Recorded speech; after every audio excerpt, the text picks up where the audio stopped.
Bismillahirrahmanirrahim.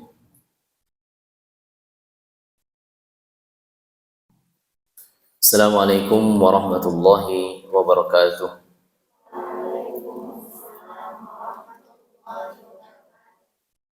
Alhamdulillah rabbil alamin wassalatu wassalamu ala asyrafil anbiya'i wal mursalin wa ala alihi wa ashabihi wat tabi'in wa man tabi'ahum bi ihsanin ila yaumiddin. Amma ba'd.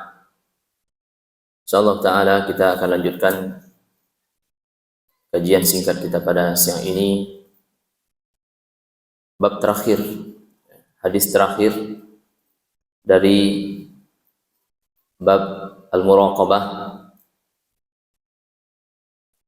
Hadis ini berbunyi an Umar radhiyallahu anhu, an Umar radhiyallahu anhu, dari Umar, semoga Allah meridhoinya, anin Nabi sallallahu alaihi wasallam qala, dari Nabi sallallahu alaihi wasallam, beliau bersabda, qala la yus'alu ar-rajulu fima daraba imra'atah, la yus'alu ar-rajulu fima daraba imra'atah. Rawahu Abu Dawud wa ghairi. Apa artinya? Janganlah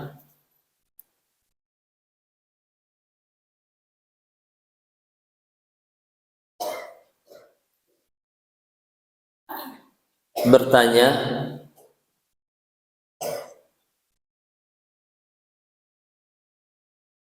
kepada seorang laki-laki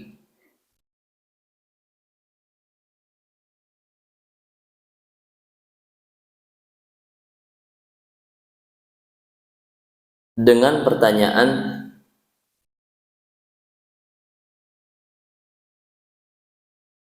mengapa dia memukul istrinya.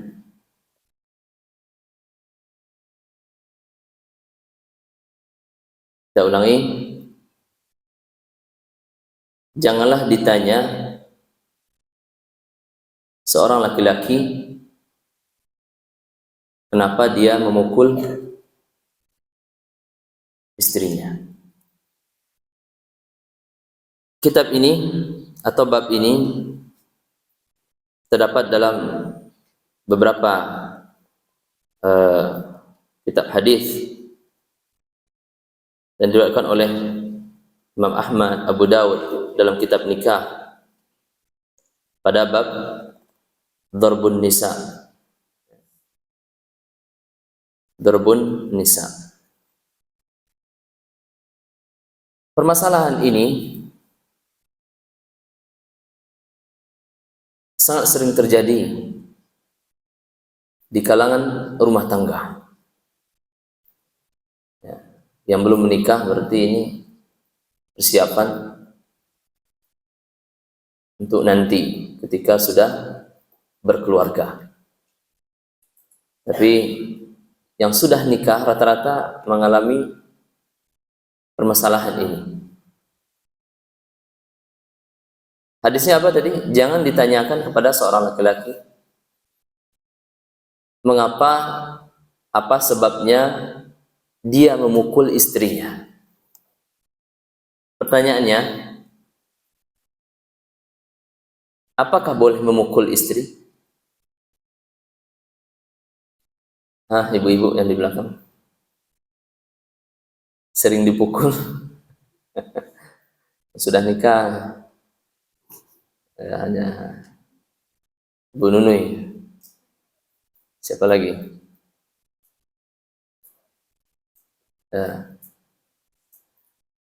Nah, ini pertanyaannya, apakah boleh memukul istri? Boleh.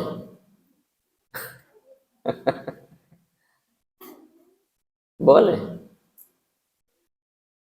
Apa dalilnya? Nah, siapa yang tahu? Nah, ini bagi ustaz-ustazah yang mau menikah, ini nanti kalau dipukul sama suaminya, enggak apa-apa. Jangan pukul balik.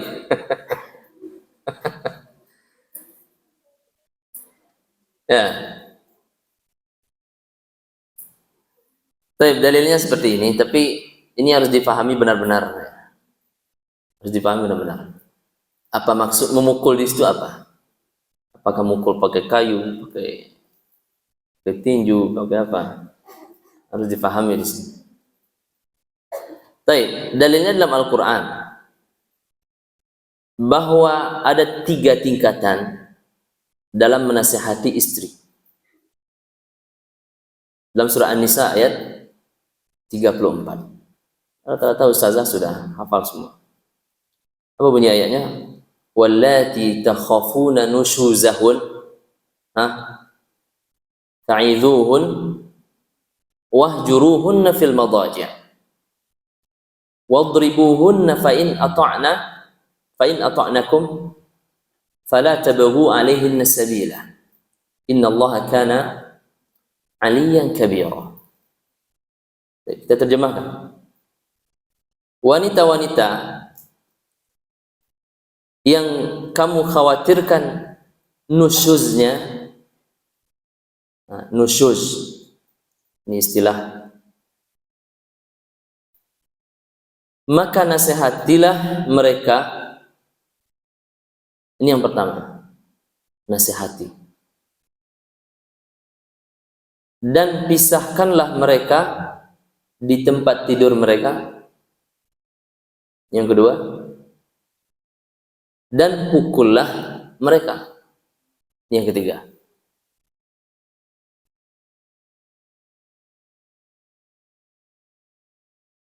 Fa'in ata'nakum,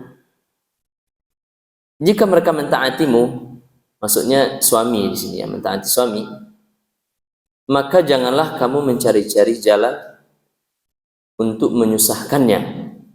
Sungguhnya Allah Maha tinggi lagi Maha besar. Baik. Kesimpulan dari ayat ini bahwasanya ketika seorang istri na'udzubillah melakukan nusyuz. Apa arti nusyuz?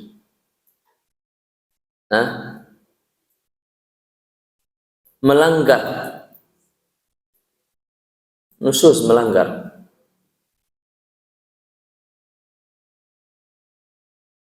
Membangkang. Itu nusyuz namanya.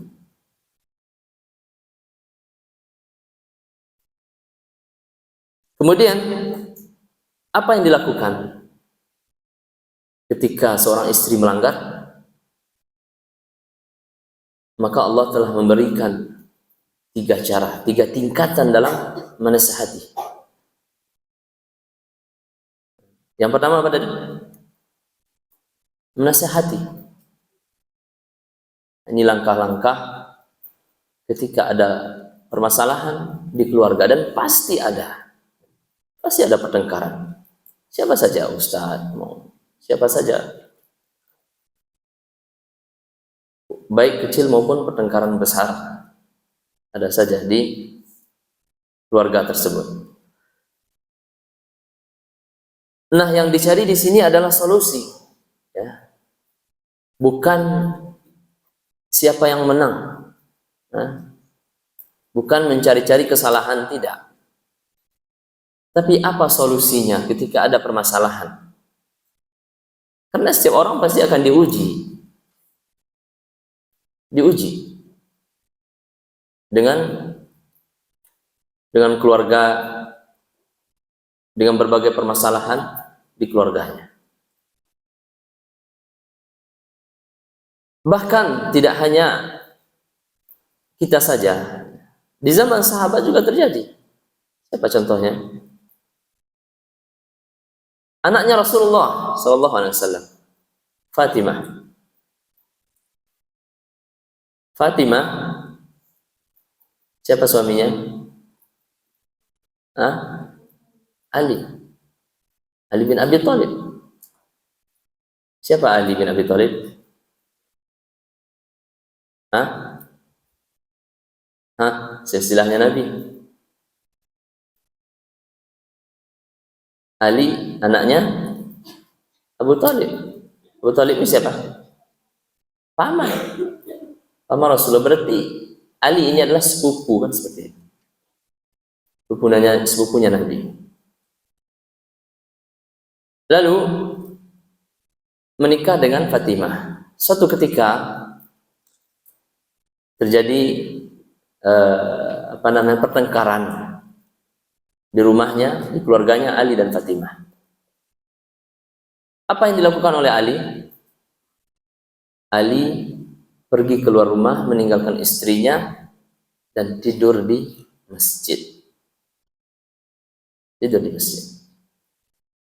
Lalu datanglah Rasulullah ke rumah Fatimah. Nggak kelihatan Ali, nggak kelihatan suaminya. Mana suamimu?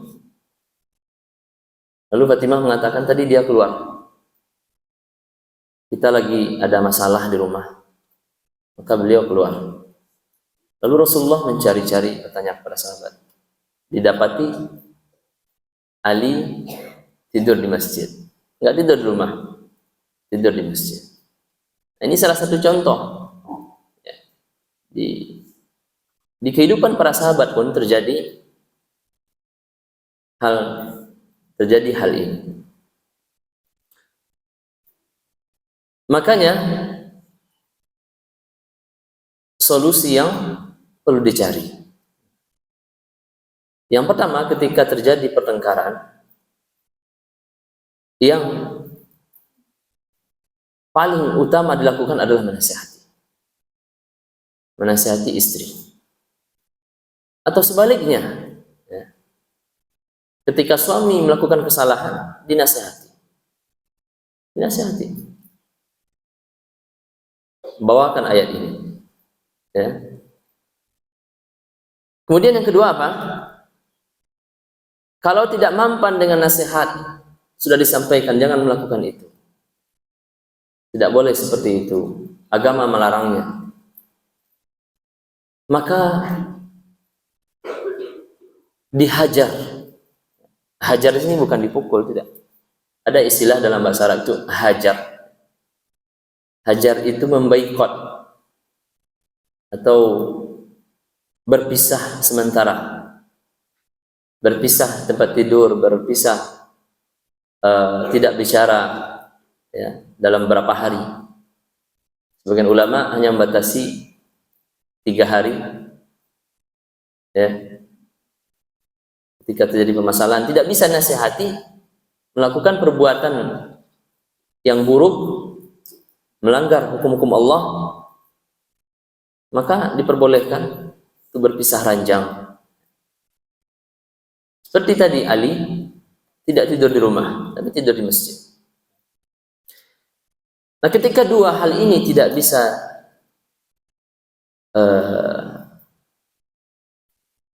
tidak berfaedah, maka yang terakhir Allah menyuruhnya apa? Memukul. Silakan dipukul. Pukul istrinya, tapi ada aturan. Tapi ada aturan. Baik, aturannya dalam memukul, yang pertama tidak boleh memukul dengan pukulan yang menyebabkan ada bekas. Artinya apa? Pukulan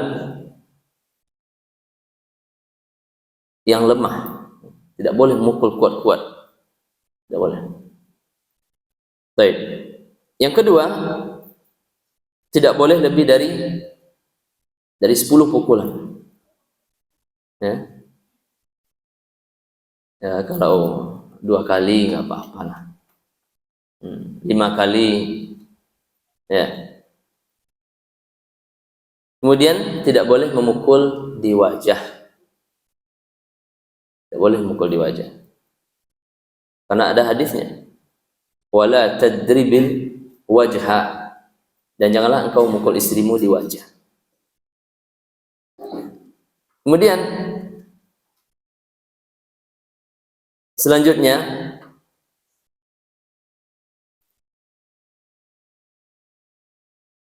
memukul itu hanya sekedar saja, ya, hanya isyarat, bukan sebagaimana yang dipraktekkan oleh orang-orang sekarang yang disilahkan dengan apa? KDRT. Ini kalau kita buka berita, kalau ada TV itu, oh itu semua isinya. Ya. Bahkan sampai apa? Sampai dipukul, sampai dilempar sama apa itu, sampai ke polisi dan lain sebagainya. Ya, sangat hangat beritanya. Yang tidak punya HP pun tahu. Ya, yang punya HP pun kita nggak ingin masuk berita itu, dipaksa masuk, dipaksa untuk membacanya. Nah, inilah apa namanya media, ya, buruknya media. Tapi kita ambil pelajaran, itu tidak benar, tidak benar. Dan pada awalnya permasalahan itu kecil dan bisa menyebabkan hal-hal yang berbahaya, ya. Maka dalam kehidupan rumah tangga, bekal yang paling utama itu adalah kesabaran, ya. Kesabaran. Ustazah yang mau nikah ini sudah sabar apa belum? Ya? Kalau masih suka marah atau apa namanya, ya tidak sabarlah menghadapi anak-anak, maka kebiasaan-kebiasaan itu takutnya nanti terbawa.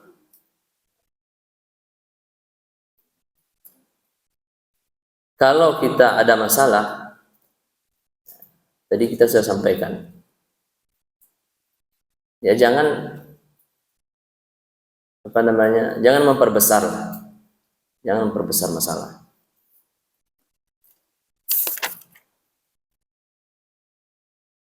Atau kata para ulama itu, ya jangan mencaci, usahakan atau banyak mengalah, ya, banyak bersabar. Makanya rata-rata para ulama ketika ada terjadi permasalahan di keluarga, jangan diceritakan keluar, selesaikan berdua.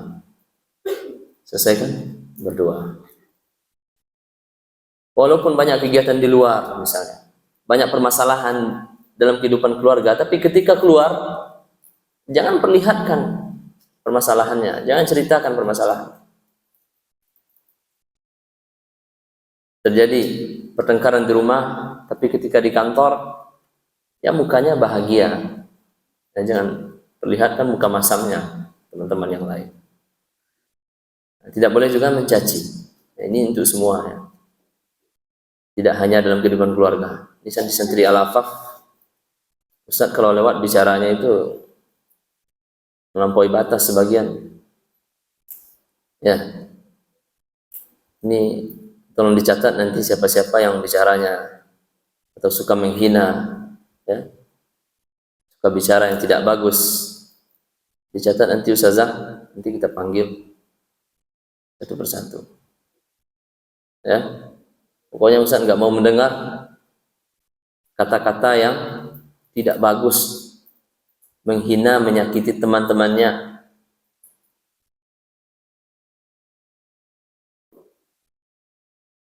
Karena tidak bisa dihindarkan, ya. Di pesantren itu ada kelompok-kelompok ini, temanan dengan ini. Boleh, ya, boleh memilih teman, boleh.